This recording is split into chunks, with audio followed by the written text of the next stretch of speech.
হ্যাঁ খেয়াল করো কি আছে, ত্রিভুজ এবিসি এর কোণ বি ইকুয়াল 90 ডিগ্রি দেওয়া আছে।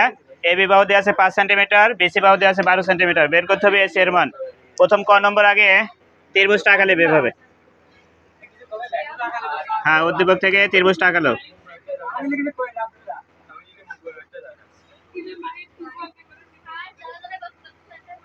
হ্যাঁ হ্যাঁ মা নাম মুখস্থ করলে দাও।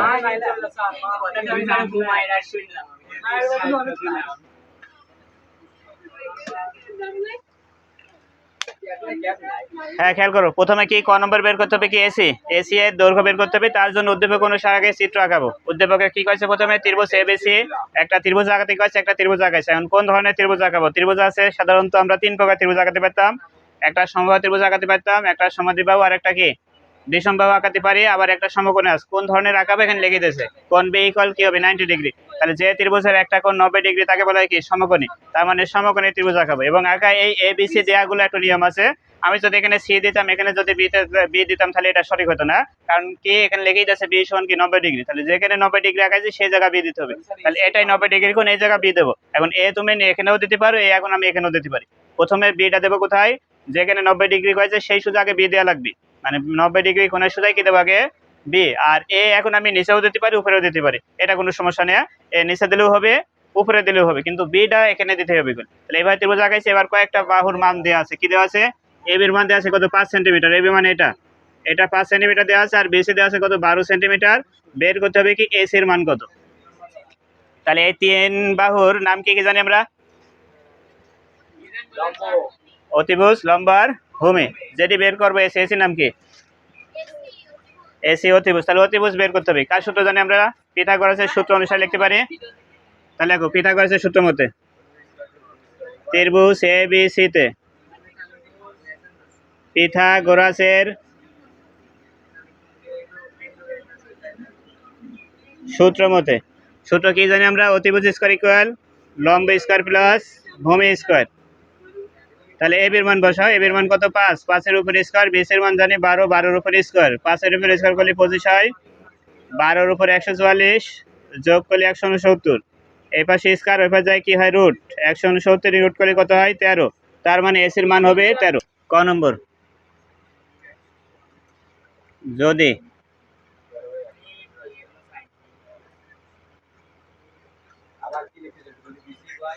বিসি ইকুয়াল 10 সেন্টিমিটার এবং এসি ইকুয়াল 15 সেন্টিমিটার হয়। ক নম্বর তুলো। তবে এ বি এর মান কত? আগের কটা চেঞ্জ করলাম। হ্যাঁ লিখে দিয়েছে কি, যদি বিসি ইকুয়াল 10 সেন্টিমিটার, যে বিসি বাহু, বিসি বাহু আগে চলি কত 12, এখন দিছে কত 10। আর এসি বাহুর মান দেওয়া আছে কত 15 সেন্টিমিটার যদি হয়, তাহলে এবি বাহুর মান কত হবে বের করতে হবে। দেওয়া আছে কি এবি বের করতে হবে। বিসি দেওয়া আছে কত 10 আর এসি দেওয়া আছে 15, বের করবো আমরা এবি। এটাও একই জিনিস। পিথাগোরাসের সূত্র AC square equal AB square plus BC square হবে। এখান থেকে কার কার মান আছে বসা দিবে। এসির মান জানি আমরা 15, 15 উপর স্কয়ার। এবির মান জানা নাই, বের করবো। এবি স্কয়ার ঠিকই থাকবে। আর বিসি এর মান বসা দেবো। বিসির মান কত 10, 15 15 কত 225। এবি স্কয়ার ঠিকই থাকে। এই পাশে 10 এর উপর স্কয়ার মানে 100, তাহলে 225। 100 এই পাশে প্লাস, এই পাশে আসে মাইনাস, ওই পাশে থাকে এবি স্কয়ার কত হয় 125 ইকুয়াল এবি স্কয়ার। ওই পাশে স্কয়ার, এই পাশে রুট। 125 এর রুট করলে কত হয়? কত হয় গো?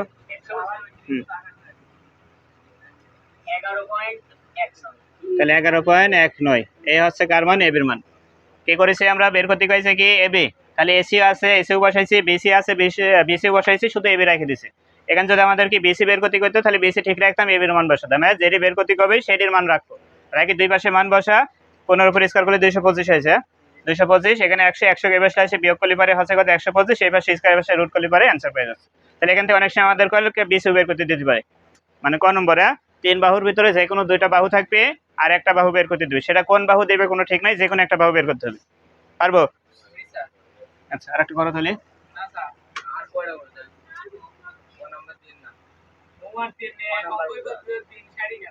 সারি গেল।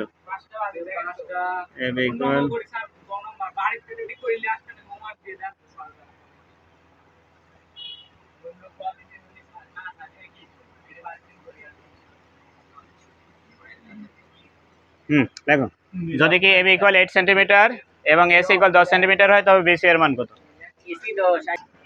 খ নম্বর ওই চিত্রটা আমরা আরেকবার রাখাই, যে ত্রিভুজটা আঁকাইছিলাম ওই ত্রিভুজটা আরেকবার রাখাবো।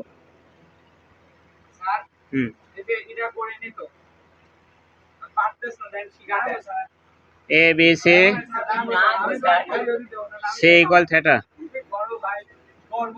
খেয়াল করো এবির মান কত ছিল জানো? এবি 5 আর বিসি পাইছি 12, এসি পাইছিলাম কত আমরা? 13। এই চিত্রটা একবার আঁকালি খ নম্বর চিত্রটা কেন হয়েছে? তাহলে প্রশ্ন ছিল কোন সি ইকুয়াল থিটা হলে sine theta plus cos theta মান নির্ণয় করে। এই যে আমি চিত্রটা আঁকাইছি, সি জায়গায় থিটা ধরেছি, অনেক সময় এই জায়গায় থিটা দিতে পারে, এই জায়গা এখানে চেঞ্জ করার ভিতরে কোন সি ইকুয়াল থিটা আছে এই জায়গা কি মান অন্যতা থাকতে পারে, এ সমান থিটা দেওয়া থাকতে পারে, বি মান থিটা দেওয়া থাকতে পারে, যে কোনো মান থাকতে পারে। আমরা করব কি প্রথমে প্রদত্ত রাশি লিখে ফেলে একবারে। প্রদত্ত রাশি কি আছে? প্রদত্ত রাশি সাইন থিটা প্লাস কি আছে কস থিটা। এবার থিটা কোণ ধরবে, থিটা যদি কোণ হয় তাহলে এ বি বাহুর নাম কি? লম্ব। বেসির নাম ভূমি। এসি সবাইকে একমত ইরশাদ? থিটা যদি কোণ হয় এবি কসে লম্ব, বিসি ভূমি, এসি অতিভুজ, ঠিক আছে? হ্যাঁ কি হবে এটা রন কও। বিসি নাম কি? বিসি বাহু কি নাম? বিসি বাহুর নাম কি? থিটা যদি কোণ হয়, থিটা যদি কোণ হয় বিসি বাহুর নাম কি? এসি বাহুর নাম। আর এবি না কইলে কি একই তো করছো তুমি, বিপরীত আছে কেউ এটা? আরে ঠিক আছে, হ্যাঁ তাহলে থিটা যদি কোণ হয় এটি হবে কি লম্ব। খেয়াল করো এটি সোজা সুজি যেটি হয় সেটা কি হয়? লম্ব। আর একটা থাকে একটা অতিভুজ আর একটা ভূমি, যেটি বড় সেটা হবে কি? অতিভুজ। বড় কোনটা? এসি বড়, এর অতিভুজ, আর বাকি যেটা থাকবে সেটা কি? ভূমি হবে। আচ্ছা তাকাও এবার, এখানে কি আছে? সাইন থিটা আছে, তাহলে আমি এটা কোন ধরবো? সাইনের সূত্র শিখেছিলাম কি? সাগরে লবণ আছে, লম্ব ভাগ অতিভুজ। এটা যদি কোন হয় লম্ব কোনটি হচ্ছে? এবি। এবি লম্ব হচ্ছে, তাহলে এবি উপরে যাবে, আর আছে তে অতিভুজ। অতিভুজ কোনটা হচ্ছে? এসি, তাহলে নিচে এসি বসাবো। কি কইছি? সাগরে লবণ আছে, সাইনের সাগরে লবণ আছে, লম্ব ভাগ অতিভুজ। লম্ব কোনটা? এবি, এই যে উপরে। আর আছে বা অনেক, অনেক সময় কই অনেক, অনেকটা কি? অতিভুজ, অতিভুজটা নিচে আসবে। আর এখানে কস থিটা আছে, কস থিটা বলতে কি জানি সূত্র আমরা?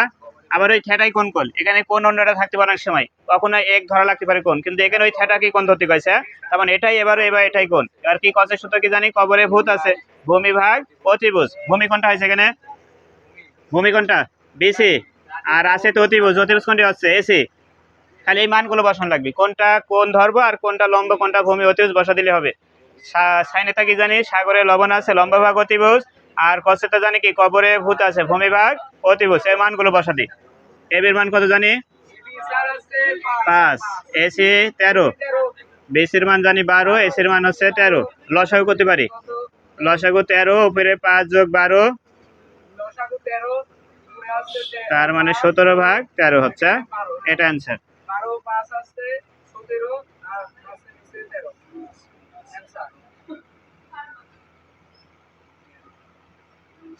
পয়েন্ট দেয়া যায় না স্যার?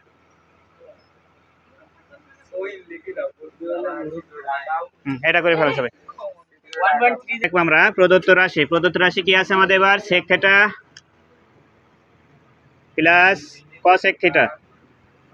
খেয়াল করো থিটা ধরতে কইছে কাক? এর জায়গায় থিটা। এবার এই যে এটা থিটা, তাহলে থিটা হলে পারে লম্ব কোনটা? এটি যদি হয় এই পিছে এখন রাখো, এটি যদি কোণ হয় তাহলে লম্ব কোনটা? এই যে এর জায়গায় কোণ, এর জায়গায় থিটা ধরতে কইছে, এটা যদি কোণ হয় তাহলে লম্ব কোন বাহু হবে? বেশি লম্ব। সবাইকে একমত কি?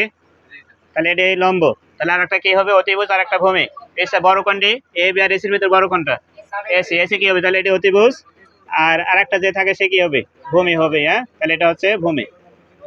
আচ্ছা এবার কি? সেক এরটা লাগবে। সেক এটা যদি কোণ হয় আমরা সেক এরটা জানি কি? সেক কার বিপরীত? কসের। কসেরটা জানি কি? কবরে ভূত আছে, ভূমি ভাগ অতিভুজ, তাহলে সেক হবে কি? অতিভুজ ভাগ ভূমি। কসেরটা মনে রাখবো, কসেরটা কি জানি? কবরে ভূত আছে, ভূমি ভাগ অতিভুজ, তাহলে সেক যেহেতু তার বিপরীত তাহলে আমরা কি করব? কসেক উল্টা দেবো, তাহলে অতিভুজ ভাগ কি হবে? ভূমি। তাহলে অতিভুজ কোনটা হয়েছে এখানে? অতিভুজ কোনটা? এই যে এসি অতিভুজ। আর ভূমি কোনটা হয়েছে? ভূমি এবি। এবার কসেক আছে এই জায়গায়, কসেকটা কার বিপরীত জানি আমরা? সাইনের বিপরীত। সাইনেটা জানি কি? সাগরে লবণ আছে, লম্ব ভাগ অতিভুজ, তাহলে কসেক হবে কি? তার উল্টা, অতিভুজ ভাগ লম্ব। অতিভুজ কোনটা আমার এখানে? এসি। আর লম্ব কোণটা হয়েছে বিসি। তাহলে এসি বলতে এসির মান কত 13, এ বির মান 5, আর এসির মান 13, বিসির মান 12। এবার আমরা যারা লসাগু পারে লসাগু করতে পারে, যারা পারি না আমরা ক্যালকুলেটরে ভাগ দিতে পারি। আমরা ভাগ দেবো কি 13/5 ব্র্যাকেটে দেবো ক্যালকুলেটরে, ব্র্যাকেট 13/5 যোগ 13/12 একবারে যা আছে তাই বসা দেবো। আর যারা আমরা পারি আমরা একটু লসাগু করতে পারি এইভাবে। 5 আর 12 কত হয়? 5 12 60। 12 আর 13 গুণ করলে দেখো তো কত হয়? 12 13 গুণ করলে এই যে 5 12 60, লসাগু 60 কত? 156। তারপর যোগ এই 12 দ্বারা 60 ভাগ দেবো, 5 হবে, 5 13 65। তাহলে 65 আর 156 যোগ করলে 5 6 11, 6 5 আবার 11, 12 221 ভাগ 60, এটা অ্যান্সার হবে। যারা পারেনি লসাগু আমরা করবো কি 13/5 ক্যালকুলেটরে দেবো, যোগ আবার 13/12 যা হয়েছে তাই বসাবো, এটাই অ্যান্সার। হ্যাঁ ঠিক আছে, ওটা হবে সঠিক। আর যারা পারি লসাগু লসাগু করতে পারবো। লসাগুটা কি করেছি? 5 আর 12 লসাগু 60, এই 5 দ্বারা 60 ভাগ দিতে হয় কত? 12। 12 সাথে 13 গুণ করলে 156, যোগ 12 দ্বারা 60 ভাগ দিলে কত হয়? 5। 5 এর সাথে 13 গুণ করলে 5 13 65। 65 আর এটি যোগ করলে 221, নিচে 60। কাটাকাটি করতে পারলে এখানেও করতে পারো, না হলে আরো মেরে দিতে হবে। এটাই অ্যান্সার। তাহলে এই নিয়মটা থাকলে পারবো, যে কোনো কোণ থাকলে যে কোনো মান যদি বের করতে এইভাবে বের করবো আমরা। ঠিক আছে, আচ্ছা এবার আমরা গ নম্বরে যাবো। গ নম্বর কি? উদ্দীপকের আলোকে প্রমাণ করো যে sec স্কয়ারে প্লাস cosec স্কয়ারে ইকুয়াল sec স্কয়ারে গুণন cos স্কয়ারে। অলরেডি পরে আমরা অমনেতায় পাইছি দেখো। তাহলে আমরা এবার লেফট হ্যান্ড সাইড তুলবা। এই লেখো left hand side. Left hand side কি আছে আমার? sec স্কয়ার এ প্লাস cosec স্কয়ার এ। এটা দেখো, এটা হচ্ছে কি আমাদের লেফট হ্যান্ড সাইড, এইটুকু তুলেছি লেফট হ্যান্ড সাইড, sec আছে আর cosec আছে। তাহলে sec এর মান কি করে বের করব? আগেরটার মতোই, sec কার বিপরীত? cosec। cosecটা জানি কি? কবরে ভূত আছে, ভূমি ভাগ অতিভুজ। তাহলে sec কি হবে? উল্টা যাবে, অতিভুজ ভাগ ভূমি। অতিভুজ কোনটা? এসি, এই যে এসি উপরে, আর কি ভূমি, ভূমি কোনটা? বিসি, বিসি না সরি কি ভূমি কোনটা? এবি, এবিটা নিচে আছে, এবং তার উপর কি আছে দেখো এবার? স্কয়ার। আগে স্কয়ার ছিল, এবার কি আছে? স্কয়ার। তাহলে এর উপর আমরা স্কয়ার দেব এভাবে। এটাও একই জিনিস, cosec এর মান এটাই আছে। cosec কার বিপরীত? সাইন, সাগরে লবণ আছে, লম্ব ভাগ অতিভুজ, সেখানে হবে কি? অতিভুজ ভাগ লম্ব। অতিভুজ কোনটা? এসি, আর লম্ব কোনটা? বিসি, যে এসি ডিভাইডেড বিসি। এবার কি আছে এর উপরে? স্কয়ার, তাতে এর উপরে স্কয়ার দিতে হবে, এর উপরে স্কয়ার। তাহলে এখানেও স্কয়ার দেব, এখানেও স্কয়ার দেব। এখানেও যারা পারি না আমরা এখানেও লসাগু কি হয় জানো? ক্যালকুলেট হিসাব করতে পারি। 13 13 কত হয়? 169। 5 এর উপরে 25 যোগ 13 13 169, নিচে 12 12 144। এবার ক্যালকুলেটর বসা দিতে পারে। ঠিক আছে, আমরা এখানে একবারে ক্যালকুলেটর বসা দিতে হয়, বসা দেব। আর না হলে আমরা লসাগু করতে হবে। ঠিক আছে, লসাগু যা পারবো লসাগু করবো। কই গো?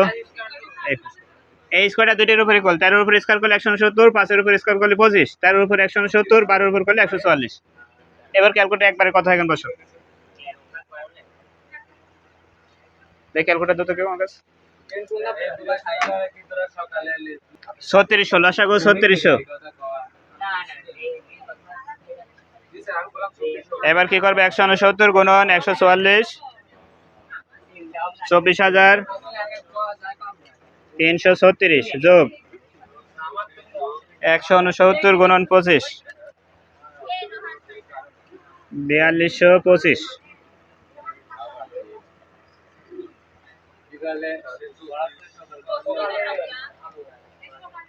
উপরে হচ্ছে 28,561। এটা হচ্ছে লেফট হ্যান্ড সাইড। হ্যাঁ, রাইট হ্যান্ড সাইড দেখো, রাইট হ্যান্ড সাইড এইটুকু বের করবে এবার। রাইট হ্যান্ড সাইড এবার যোগের জায়গায় খালি কি আছে? গুণ আছে। দেখো একই জিনিস, শুধু মাঝে কি চিহ্ন? গুণ চিহ্ন। খালি যোগের জায়গায় গুণ দেবো, সব এক আছে। যোগের জায়গায় গুণ থাকবে, এখানে যোগের জায়গায় গুণ, এখানেও যোগের জায়গায় গুণ। আর কি করবো? উপরেরটা গুণ করবে এবার, উপরের সাথে উপরে গুণ করো তো। হ্যাঁ,